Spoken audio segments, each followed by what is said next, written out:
Assalamualaikum warahmatullahi wabarakatuh. Selamat pagi, selamat siang, selamat sore, dan juga selamat malam buat kalian yang menonton video kali ini. Sebelumnya, perkenalkan, nama saya Maulana Hasan dengan NIM 132230020. Saya merupakan mahasiswa semester 5 dari Universitas Islam Ogan Komering Ilir. Di video kali ini, saya akan memberitahu pada teman-teman yang menonton mengenai hierarki dari peraturan perundang-undangan. Ya, seperti kita ketahui teman-teman, bahwasanya hierarki peraturan perundang-undangan ini itu terbagi menjadi 7 tingkatan, mulai dari tingkatan yang pertama sampai dengan tingkatan yang ke-7. Nah, tingkatan yang pertama itu apa sih? Undang-Undang Dasar 1945, Ketetapan MPR, Undang-Undang/Peraturan Pemerintah Pengganti Undang-Undang, kemudian Peraturan Pemerintah, Peraturan Presiden, Peraturan Daerah Provinsi, dan juga Peraturan Daerah Kabupaten ataupun juga Kota. Nah, hierarki peraturan perundang-undangan ini teman-teman diatur dalam pasal 7 ayat 1 Undang-Undang Nomor 12 Tahun 2011. Nah, di sini apa sih yang akan kita bahas teman-teman? Untuk yang pertama, kita akan membahas mengenai pengertian dari peraturan perundang-undangan. Nah, kita harus mengetahui apa sih itu peraturan perundang-undangan. Untuk yang kedua, kita akan membahas mengenai prinsip-prinsip dasar dari peraturan perundang-undangan yang ada. Kemudian yang ketiga, kita akan membahas mengenai peran dan juga fungsi dari hierarki peraturan perundang-undangan. Kemudian yang keempat, kita akan membahas mengenai implementasi dari sebuah peraturan perundang-undang yang sekiranya tidak sesuai lah dengan kondisi Indonesia saat ini gitu. Kemudian yang kelima, kita akan membahas mengenai checks and balance dari hierarki peraturan perundang-undangan seperti itu. Untuk yang pertama, apa sih itu hierarki peraturan perundang-undangan? Nah, di sini kita bagi satu demi satu lah kata. Nah, hierarki menurut KBBI atau Kamus Besar Bahasa Indonesia merupakan sebuah tingkatan dari yang tertinggi sampai dengan yang terendah. Sementara peraturan merupakan suatu kebijakan yang nantinya akan menjadi suatu pedoman dari sebuah aturan gitu. Kemudian perundang-undangan ya, kalau perundang-undangan saya rasa teman-teman juga tahu bahwasanya itu merupakan dasar dari adanya aturan yang tadi itu. Jadi secara garis besarnya hierarki peraturan perundang-undangan merupakan sebuah tingkatan dari kebijakan yang nantinya akan menjadi pedoman dalam kehidupan bermasyarakat, berbangsa, dan juga bernegara. Peraturan ini lingkupnya menyeluruh teman-teman atau semuanya kena itu. Dan juga ada yang namanya tujuan dalam pembentukan hierarki tingkatan ini agar tidak terjadinya timpang tindih. Harapannya mencapai suatu keseimbangan bagi setiap hierarkinya gitu. Baiklah, yang kedua kita akan membahas mengenai prinsip dari hierarki peraturan perundang-undangan. Ada 3 prinsip dari peraturan perundang-undangan teman-teman. Yang pertama, lex superior derogat legi inferiori. Artinya, peraturan yang lebih tinggi hierarkinya itu dapat mengesampingkan peraturan yang lebih rendah tingkat hierarkinya.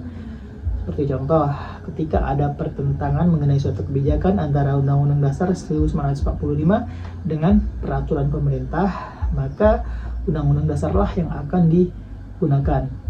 Karena sesuai hierarkinya ia lebih tinggi dibanding peraturan pemerintah, ia yang akan menjadi pedomannya, maka ia dapat mengesampingkan peraturan pemerintah tadi. Kemudian yang kedua, prinsip lex specialis derogat legi generali. Peraturan yang lebih khusus itu dapat mengesampingkan peraturan yang lebih umum. Ya, sebagai contoh, kita tahu teman-teman bahwasanya perlindungan konsumen itu lebih bersifat khusus daripada KUHP yang bersifatnya umum. Maka yang khusus tadi dapat mengesampingkan yang umum atau KUHP tadi. Seperti itu. Yang ketiga, lex posterior derogat legi priori. Artinya peraturan yang lebih baru dapat mengesampingkan peraturan yang lebih lama. Seperti contoh, dalam undang-undang ada 2, isi materinya sama. Nah, yang mana yang akan digunakan? Yang akan digunakan adalah peraturan yang materi yang lebih terbaru, seperti itu. Yang ketiga, kita masuk di peran dan juga fungsi dari setiap hierarki peraturan perundang-undangan. Yang pertama, Undang-Undang Dasar 1945.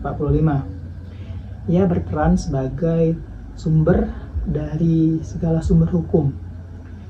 Fungsinya adalah menjadi sebuah landasan untuk keseluruhan peraturan yang ada di bawahnya.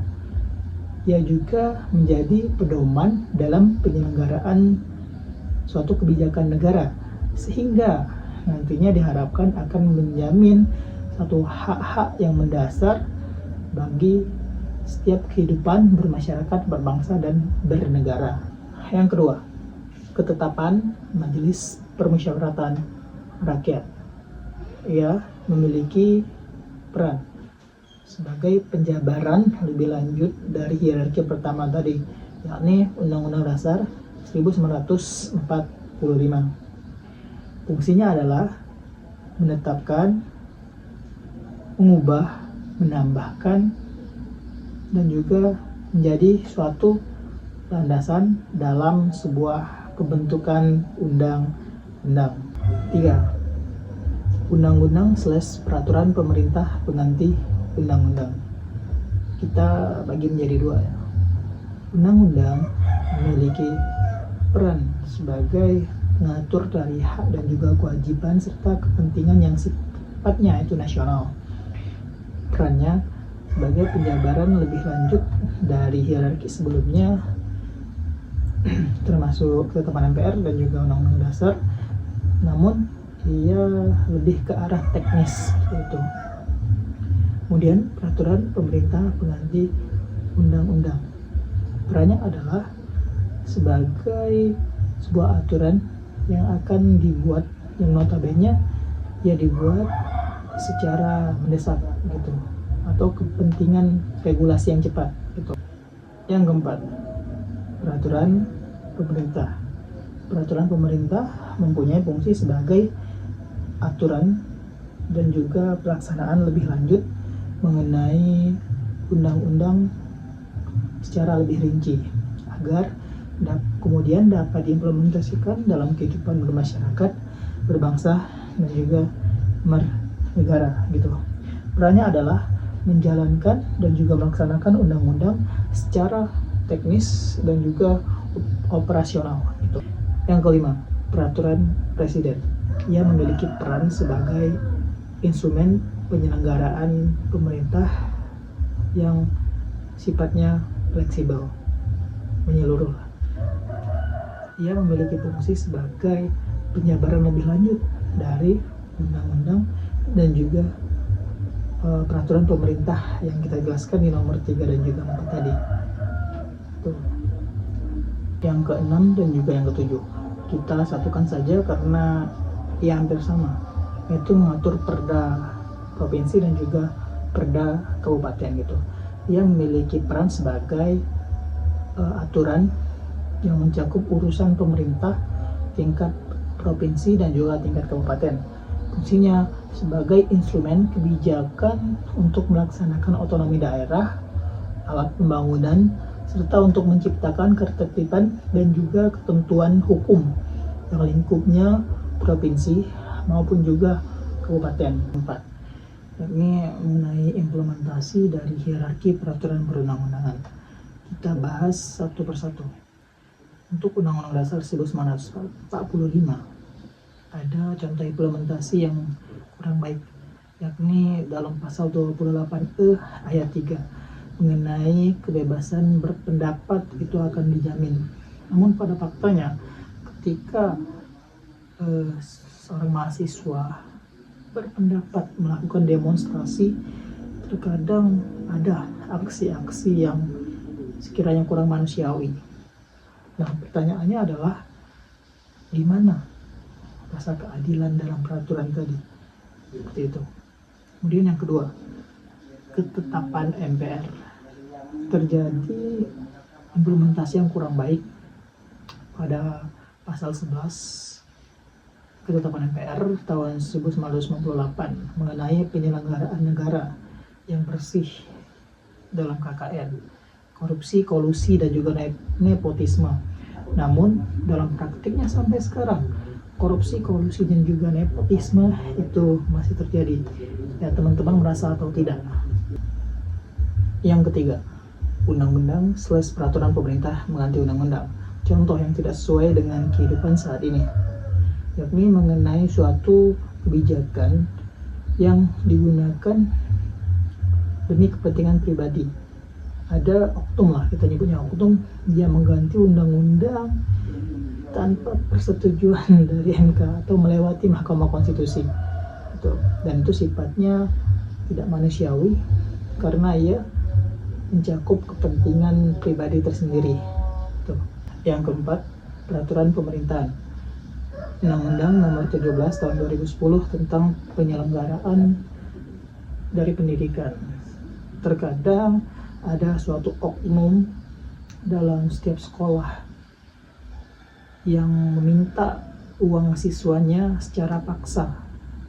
Apabila tidak dikasih, maka akan dikasih dispensasi. Kelima, peraturan presiden. Undang-Undang Nomor 20 Tahun 2018 tentang TKA asing atau tenaga kerja asing. Sebenarnya ya, kalau misal dibilang bagus atau tidak tergantung. Tapi untuk sekarang banyaknya tenaga kerja asing yang sifatnya ilegal masuk ke Indonesia, saya rasa itu kurang baik. Karena apa? Karena mengurangkan tenaga kerja lokal itu, dan lebih percaya dengan tenaga kerja asing yang kita semua tahu bahwasanya orang asing ya tidak bisa dipercaya. Kadang orang dalam aja tidak bisa dipercaya, apalagi orang yang sifatnya asing. Yang keenam, Perda Provinsi. Perda Nomor 3 Tahun 2023 tentang pajak daerah dan juga retribusi. Nah, sebuah aturan tersebut tidak terimplementasikan di daerah Sumatera Selatan karena faktanya 72-75% masyarakat Sumsel ini tidak membayar yang namanya pajak daerah, termasuk pajak bermotornya. Tuh.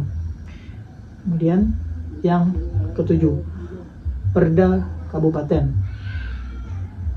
Perda Kabupaten Oki Nomor 13 Tahun 2010 tentang ketertiban umum dan juga ketentraman masyarakat.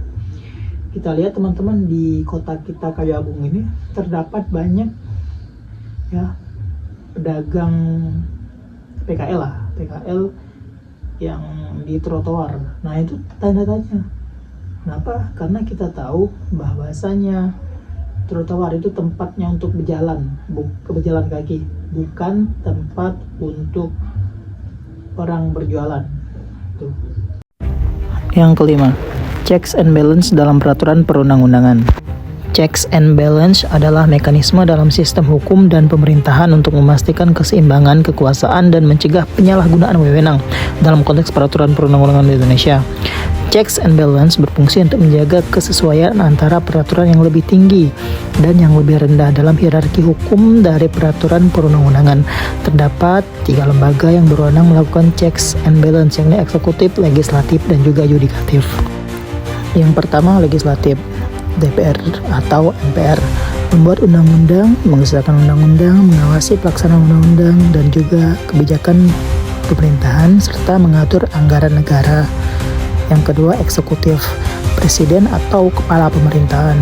Ia dapat melaksanakan, mengajukan, dan mengawasi pelaksanaan dari kebijakan peraturan perundang-undangan yang dibuat oleh badan legislatif tadi. 3. Yudikatif. Mahkamah Konstitusi, Mahkamah Agung, dan juga Komisi Yudisial menegakkan hukum, melindungi konstitusi, memastikan penerapan dari peraturan perundang-undang itu sesuai dengan hierarkinya atau sesuai dengan tingkatannya.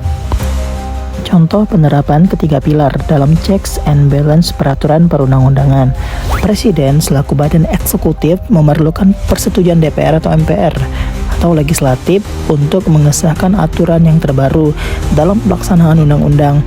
Namun, Mahkamah Konstitusi atau yudikatif dapat membatalkan aturan undang-undang yang terbaru tersebut jika bertentangan dengan hak-hak mendasar bagi warga negara. Hal tersebut jelas melanggar peran dan juga fungsi Undang-Undang Dasar 1945 sebagai hierarki yang paling tertinggi. Jadi teman-teman paham ya mengenai checks and balance dalam peraturan perundang-undang. Terima kasih.